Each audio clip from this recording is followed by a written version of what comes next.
What if the price of power wasn't just politics, but your family's very survival? That's the brutal truth Abigail learns in Hostage, a political thriller where every choice cuts deeper, every betrayal stings harder, and every sacrifice threatens to destroy the ones she loves most. It begins quietly, almost deceptively, with Abigail and her husband Alex talking about dreams. She wants to run for office, but she's worried. Worried about what the press, the public, the relentless media machine will do to their daughter Sylvie. She runs for prime minister, and she wins. A victory that feels like triumph, until it becomes a curse. Because just 8 months later, we're no longer in the glow of celebration. We're in the brutal grind of politics. Abigail is being dragged in the House of Commons. The opposition shreds her apart.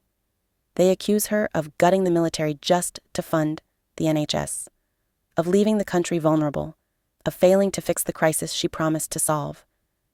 Vital drugs are running out, patients are dying, and Abigail? She's drowning in pressure, desperately trying to buy herself time.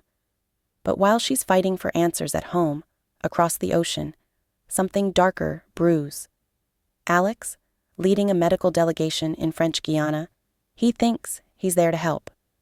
But as his team offers free treatment to villagers, unseen eyes watch.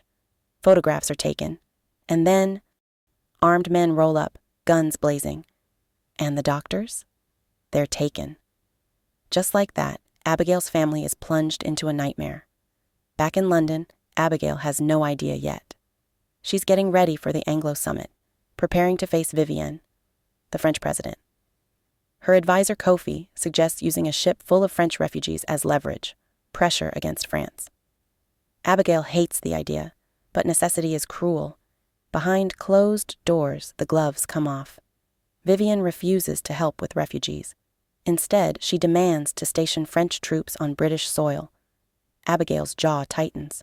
Absolutely not. Kofi gets the call. The one that changes everything. Alex. Kidnapped. She demands answers. Why? How? Who? But even in her panic, she's calculating. She doesn't want the cabinet to know. Only MI6 and her closest aides will be told. If the truth spreads, the vultures will descend. Meanwhile, Vivienne is hit with pressure of her own. Protesters rage outside her embassy, led by none other than her stepson Matteo. He's young, idealistic, furious about her stance on refugees. Vivienne's ambition is tearing her blood apart. Soon, Vivienne and Abigail are shoulder to shoulder in the Situation Room, forced to watch a chilling video together. Alex, her husband, speaking under duress. The kidnappers demand Abigail resign within 24 hours, or Alex dies.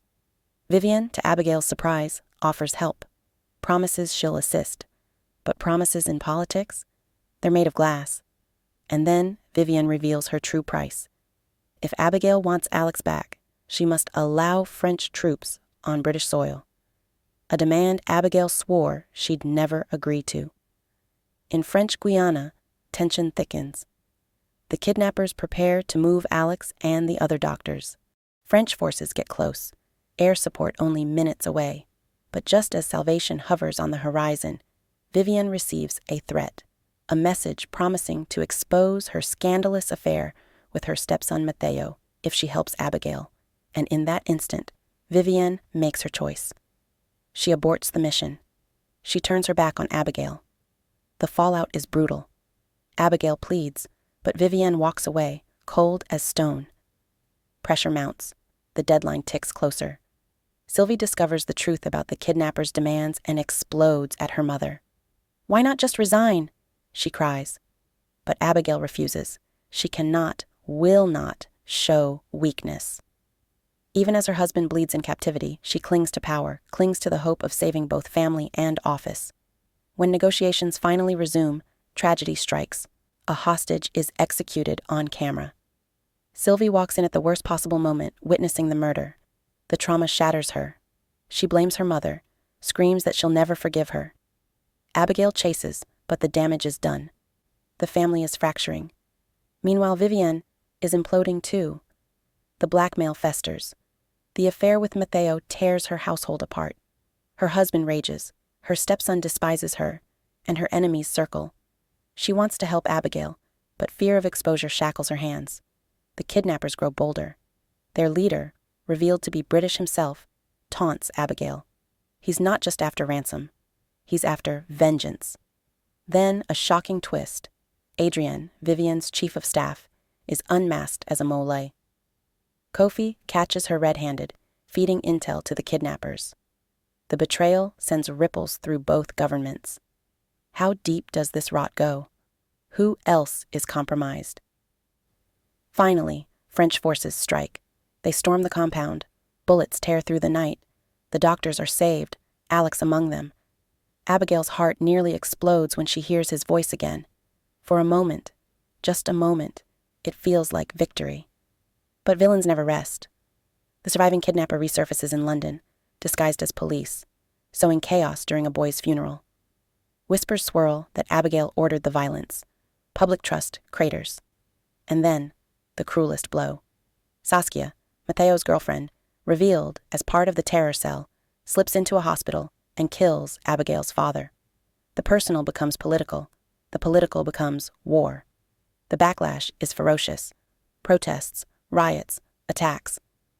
Abigail faces calls to resign. Her cabinet turns on her. Even as she buries her father, she cannot grieve. She must fight. But how do you fight when your own daughter despises you, your people mistrust you, and your allies betray you? Vivian isn't spared either. Her scandal detonates when her affair is exposed to the world. Her husband plots to spin it, to play the savior by forgiving her in public. But Vivian won't be manipulated. She breaks, demanding divorce. As both women spiral, they find themselves drawn back together, forced to cooperate, forced to trust. Adrienne, under interrogation, reveals a name: Shagan, the man behind it all. The man whose hatred burns brightest against Abigail. The story detonates into chaos. Matteo uncovers Saskia's damning laptop. Shagan retaliates with a bomb, reducing Downing Street to rubble. Vivian dies shielding her son. Abigail barely survives. The cost is almost unbearable, but there's no time to breathe. Shagan's vendetta is personal. Years ago, Abigail made a brutal call in Belize, evacuating troops but leaving behind locals, including Shagan's pregnant wife. His revenge has simmered ever since. Now, with Abigail's family in his grasp, Shagan demands one final confrontation. Sylvie, broken and furious, ends it herself. She shoots Shagan dead, but the price is heavy: arrest, trauma, scars that will never fade. 3 months later, Abigail stands before the world once more. She's lost friends, allies, even her father. Her daughter carries blood on her hands, but she has her husband, her family, and a burning conviction. She steps into the spotlight and declares, "No more lies."